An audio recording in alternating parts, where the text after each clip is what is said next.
Next we have Aimée Craft. Professor Aimée Craft is a bilingual Indigenous lawyer with expertise in Indigenous legal traditions and Canadian Aboriginal law. She is also an assistant professor of law at the University of Manitoba. Her award-winning 2013 book, Breathing Life into the Stone Fort Treaty, I believe on sale up front, right? Focuses on understanding and interpreting treaties from an Anishinaabe, Inagonegewin, I heard Elmer laugh at me. Where's Elmer? Boy, I'm butchering. When we come to Cree next, I'll do an okay job on Cree. So. A legal perspective, Anishinaabe legal perspective. In her legal practice at the Public Interest Law Center, Craft focused on issues affecting Indigenous communities from both a strategic litigation and negotiation-based perspective. She is past chair of the Aboriginal Law section of the Canadian Bar Association. Her pro bono work includes participation in the development of federal court practice guidelines for Aboriginal law matters, including oral history and elders' evidence. Professor Craft.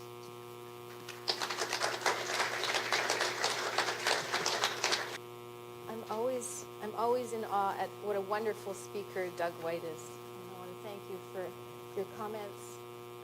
Thank Ovid, and I want to thank Elmer, and I think he might have had to leave. But I want to thank Elmer Crushane.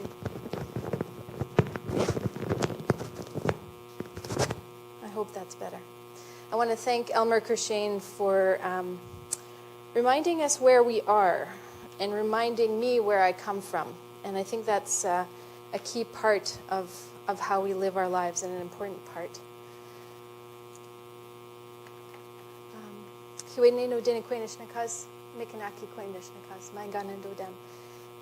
important to remember who we are, to say who we are. And today I want to talk a little bit about the idea of this Queen's obligation to act equally, which is a concept in Anishinaabe law that is essential to understanding treaty. And I think it's fundamentally misunderstood by the Crown. But before I do that, I'd like to talk a bit about the cases themselves, what we can take from them, both from a positive light and also from a critical perspective, to discuss a couple of the concepts that kind of carry us through this vein of Aboriginal law throughout the years, going back to some of the cases that Doug has referred to take a critical look at those perspectives and how they may be serving us or not in this current time. I'd also like to discuss the applicability of these cases to Manitoba and fit this into our discussion about being in between these two cases geographically and situating ourselves in terms of reflecting from what we call the center of Turtle Island here. And then I'd like to end with my thoughts or my truth, or Debwewin. And that's why I've put this image here, is to reflect that idea of really capturing what is truth. And truth is a concept that does not incorporate only the idea of telling a truth, but the idea that there are multiple truths that we can tell, and that we are doing this, telling truth, in order to achieve justice, always. Keeping that in mind as the Anishinaabe concept. I think courts struggle a lot with this because of the technical rules and procedures that we have in our Canadian legal system.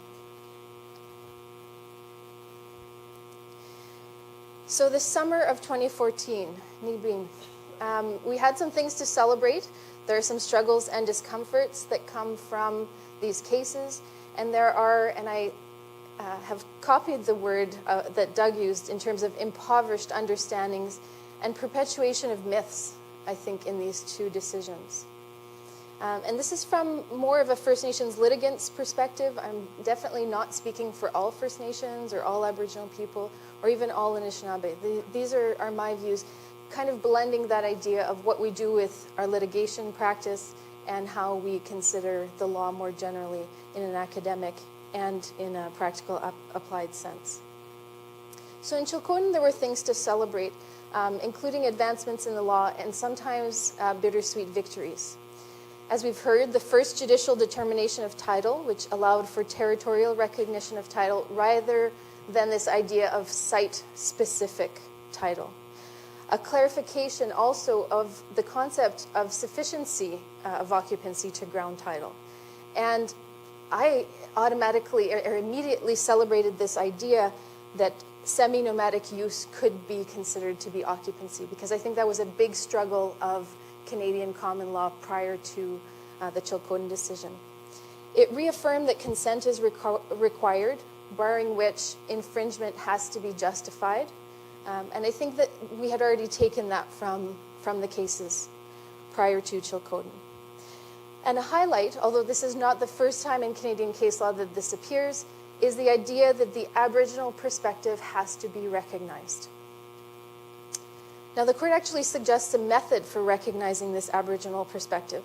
It says you look to Aboriginal culture and practices, and you compare them in a culturally sensitive way with what is required at common law. Well, one of the questions that arises from that for me is, how is the court equipped to do this culturally sensitive inquiry or comparison? I think that is a major question that results from this case. And it reminds us that the dual perspective of the common law and the Aboriginal group bear equal weight in evaluating a title for claim, a claim for title, pardon me. So this idea of equal weight to these two perspectives and this balancing idea, nonetheless, I want to celebrate the idea the Aboriginal perspective is recognized. I do think there are some struggles that we'll have in terms of court being able to recognize and implement that Aboriginal perspective in any way. I also want to note that the Aboriginal perspective is the laws, practices, customs, and traditions of a group as defined by the court. So that's what the court is looking to as an Aboriginal perspective.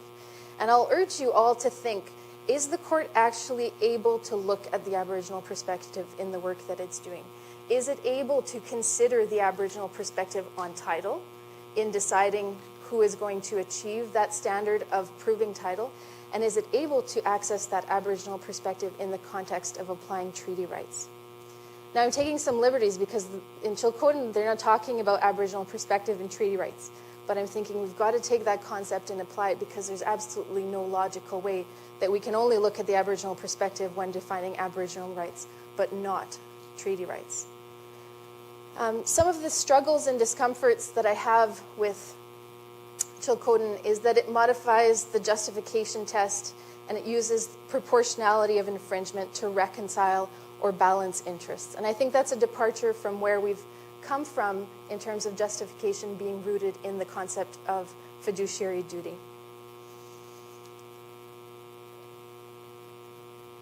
And again, I struggle and I'm uncomfortable with the idea that the values and Aboriginal perspective cannot be detached from the common law in making these decisions. It's really, I think, doing exactly the opposite of what the court is saying in not placing one over the other. It is actually doing that through the means of these decisions. So what are the impoverished understandings and perpetuations of myths that we see in Tsilhqot'in? We have an impoverished understanding of reconciliation as a concept and a principle, and that doesn't come just from Tsilhqot'in, but from a long series of cases at the Supreme Court level. I have also a bit of difficulty with the determination that Aboriginal land rights survive settlement unless they were extinguished by treaty. By this, I worry that the court, well, I know that the court is saying that there's no land right that survive the treaty-making process, and I just think that that's wrong. Full stop. I cannot believe that to be a truth. And I think that one of the impoverished understandings that we get from reading Tsilhqot'in together with Keewatin is this irreconcilable perspective that's creating a chasm between treaty and non-treaty relationships with the Crown. And we see that very clearly in opening paragraphs, at paragraphs 3 and 4. Paragraph 3 says, from the Tsilhqot'in perspective, the land has always been theirs, and accepts that as a premise. In paragraph 4, the court goes on to say, throughout most of Canada, the Crown entered into treaties whereby the Indigenous people gave up their land in exchange for reservations and other promises. I think that creates such a distance between treaty and non-treaty in a way that is entirely unacceptable if we actually consider the spirit and intent of treaty. So I had these questions flowing from Tsilhqot'in, and some of them were answered not too long after Tsilhqot'in by reading Keewatin, which is a lot easier to read. It's a short decision. And there are some things to celebrate in it, but it raises a lot more concerns than it does things to celebrate for me. What I do take from Keewatin that I think we can all attach our hope to is that the promises of the treaty, there's a finding by the court that the promises of the treaty are those of the Crown, not those of Canada. And I take that and interpret it in a different sense in terms of relationship with the Queen. And I know we talked about the refusal of British courts to recognize the Queen and the treaty relationship as resting with the Queen. But I don't think that anyone in the communities that I've worked with have given up on that idea that we do have relationship with the Queen, and that we did not, and especially in Treaty 1, make a treaty with the Government of Canada, but rather with the Queen herself through her representatives. Keewatin reminds us that the Crown is exercising powers of honor is exercising its powers in accordance with the honor of the Crown and fiduciary duty. It's made clear again here. And it says that harvesting rights are to be respected. And that's important because harvesting rights are key to the economic, social, cultural survival of community.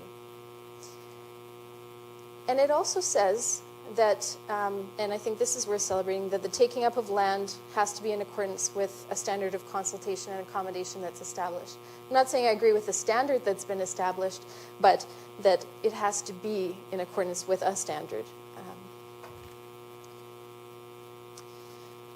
So my struggles and discomfort are somewhat akin to what Doug was saying, that we're talking about First Nations and treaty rights of First Nations without really referencing the First Nation or their understanding of the treaty or their Aboriginal perspective. There's no mention of Anishinaabe, Inakanagewan anywhere in the Keewatin decision, and I find that staggering because it's so key to understanding what the treaty actually means in the past 7 generations ago and what it means today. It's reminiscent, as Doug said, of St. Catherine's Milling, where we're talking about people without involving them in the discussion. And it's confirming that Ontario has the power to take up land in accordance with the interpretation of treaty. And the court specifically says interpretation of treaty, and it's using interpretive tools. It actually uses the treaty as an interpretive tool to say that Ontario has the power to take up land. But they look at a one-dimensional understanding of the treaty, that written text. And they use Canadian constitutional law and cases to support that understanding. But again, the absence of that Inakanagewan in trying to understand what the treaty truly is meant to mean. The historical backdrop, and I think this is a perpetuation of myths that exist. The historical backdrop is not that of the Anishinaabe of Treaty 3.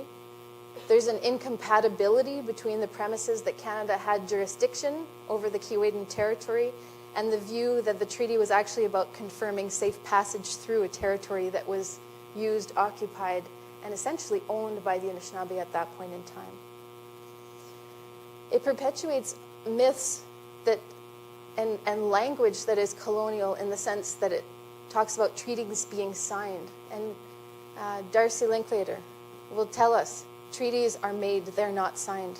If you're looking at both perspectives together, there's a point in time when treaties are made. And it talks about yielding up ownership and the federal government's role in the treaty negotiations. And we need to be careful and nuance our understandings about ideas of ownership and who is actually negotiating with the Anishinaabe. An impoverished understanding that resonates in Keewatin is that a change in government responsible for the treaty does not modify the treaty. Or that it, and I'm going to use the words of the court here, and I have a lot of trouble with this, that it did not contradict the spirit of the original agreement. I have no way of knowing how the court can come to this finding in the current context in which we live. This is the horseman myth perpetuated. It's a perpetuation of a myth also to think and to endorse the idea that for over 100 years there was no objection by the Ojibwe to taking up of land. I find that personally offensive. I know that there has been objection to taking up of land in Treaty 3 territory over the last 100 years. And there's a one-dimensional approach that the court is using in looking at this crafter's intent to see what the treaty actually means, because the crafter's intent is completely devoid in this case of what the Anishinaabe were talking about in their participation in making of treaty. Now, there's a recognition that Anishinaabe were only prepared to cooperate and make treaty if they could retain their way of life, hunting, trapping, and fishing. And I think the taking up clause is incompatible with this assertion, and subjecting it to an infringement analysis really doesn't honor that original treaty promise. And I think that is probably the most impoverished understanding that is raised through this Supreme Court of Canada decision. So it raises some questions for me. Is the Supreme Court of Canada departing from its own treaty interpretation principles? Is common understanding as an interpretation principle being set aside?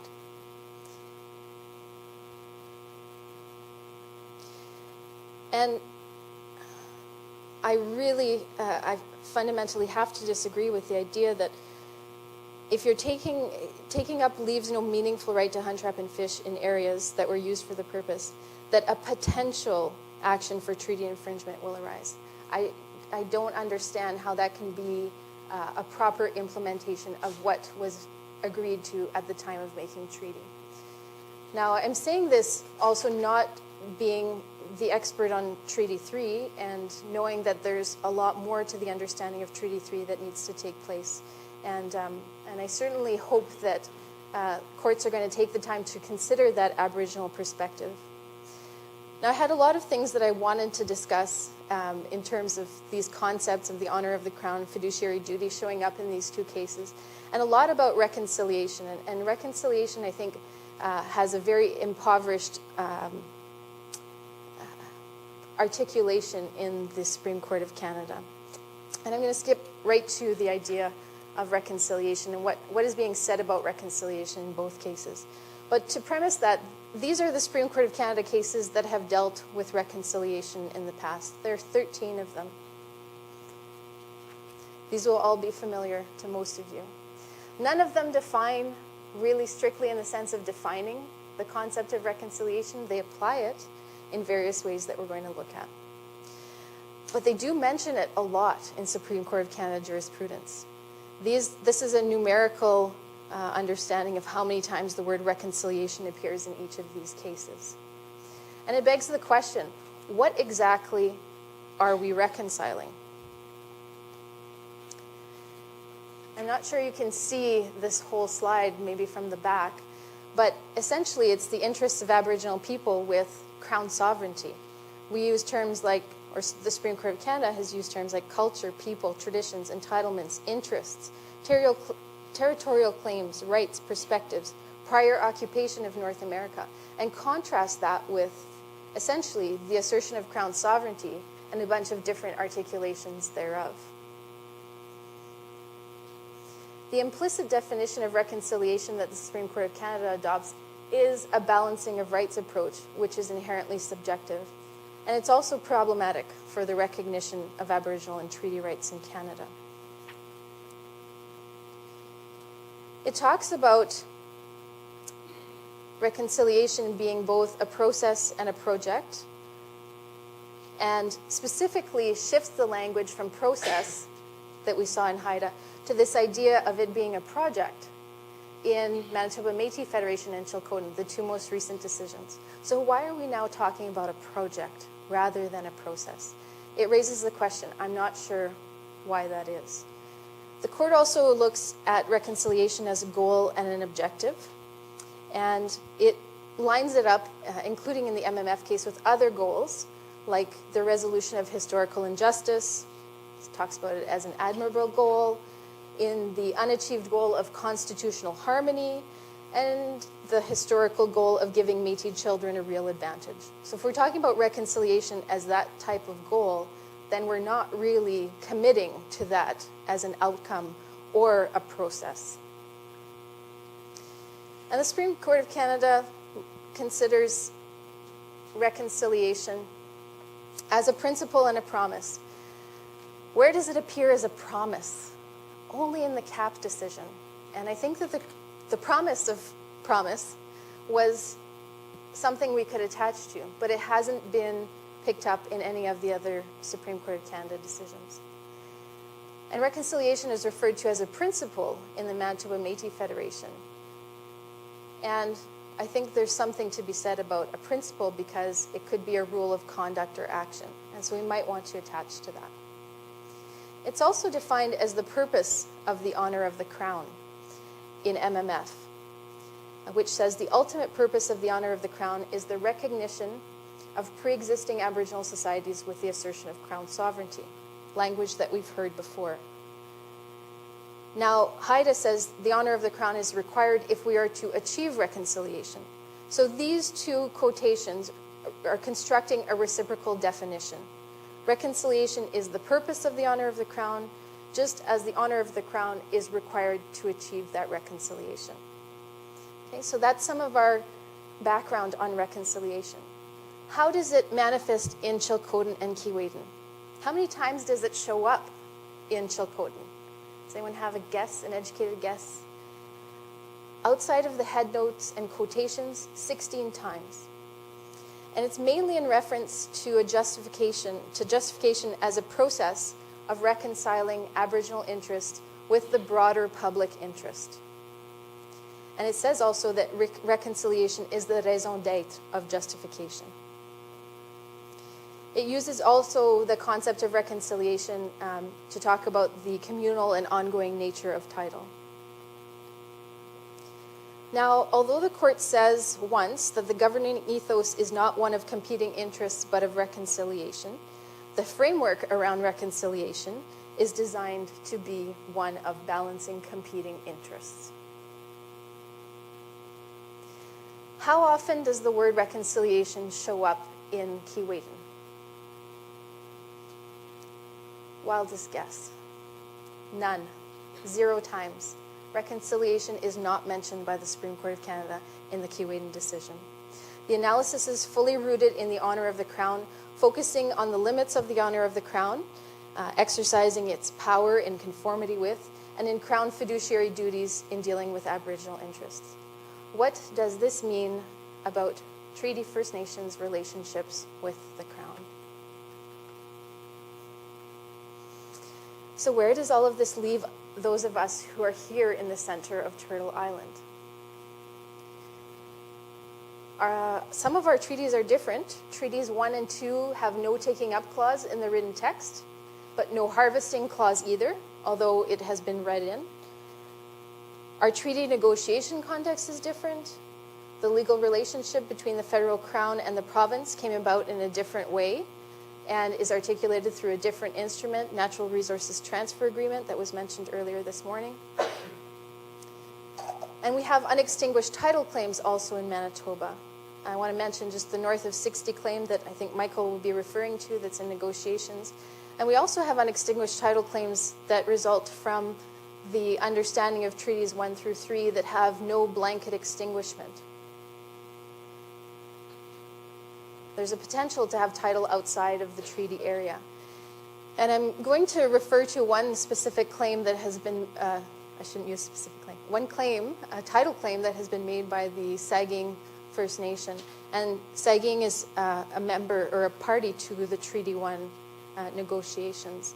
And this is a quote directly from Treaty 1 that talks about what land is considered in Treaty 1 and the relationship with the Queen. And this is a quote from Treaty 4 that talks about all of the rights, title, and privileges outside of the lands that are being dealt with in the treaty. So Treaties 1 through 3 don't have this language in them. And we call this a blanket extinguishment clause, for lack of a better term. but that is absent occupancy can be proven, will have, as a result, a potential for Aboriginal title. And this is the Saugeen First Nation traditional territory in green, overlaid with a treaty map that shows the extent of the territory that's actually in the Treaty 3 area that is claimed by Saugeen.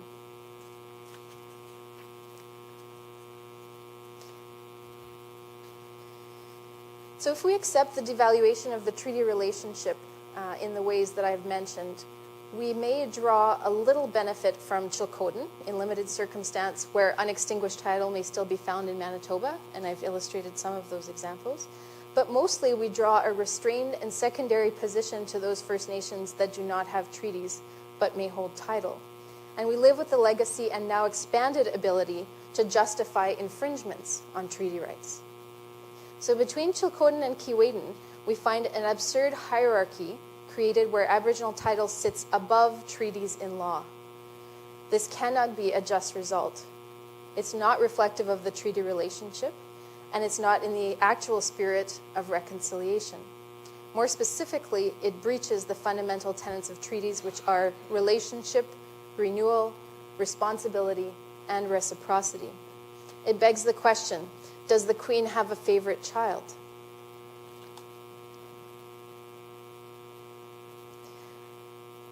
Now, building on the court's insistence that the Aboriginal perspective must be taken into account, let's talk about the Treaty 1 perspective. And this Aboriginal perspective, as the court has said, includes laws, practices, customs, and traditions of the group. It is Anishinaabe Inakunigewan. And Anishinaabe Inakunigewan was instrumental in making the treaty. It was a reflection of years of treaty making amongst Anishinaabe with other nations, Anishinaabe with fur traders, and Anishinaabe with the Crown. And the basis of my legal theory is that Anishinaabe law is centered around relationships. Many of you have heard me talk about this, and John Burroughs also says Anishinaabe law is all about relationships. So rather than being individually grounded, it is, Anishinaabe Inakunigewan is collective. It's not meant to manage property implications, but rather to ensure Minopimaatiswin, which is a good life. So what is Treaty 1 about then, if we look at it from Anishinaabe Inakunigewan perspective? It's about building relationship with the Queen, a relationship of kinship, which has deep normative resonance. So there is law to be found in that relationship.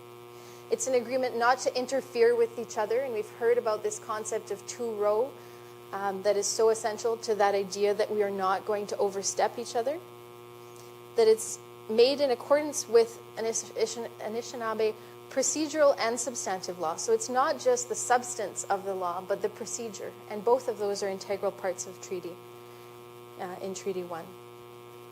There is no discussion, as was mentioned this morning, of cede, release, surrender, yield up words in any of the treaty negotiations. And the result can only be a sharing treaty based on an understanding of relationship to land and what was in the power of the Anishinaabe to do by way of treaty, which was an agreement to share. So do we accept what the Supreme Court of Canada said in Tsilhqot'in, that Aboriginal land rights survive settlement unless they were extinguished by treaty? Is the court saying that the treaty relationship gives us less in law or less of a right than if we had seen settlement occur without treaty here? That we've fortified this pre-existing right to land by agreeing to share it with the Queen's other children? Is the equal weight of the common law in Aboriginal perspective limited to title cases? I think we need to ask that question and seek out that understanding. And does it not apply to treaty interpretation? It can't be, especially in the same breath as speaking of the honor of the Crown. So if the law is changing, why can't it change to adopt the Anishinaabe view and Anishinaabe Inakunigewan of treaty? Why do we still talk about adequate protections of Section 35 rights instead of the recognition and affirmation of them? We have to find a way to do that recognition work. Chimegwech.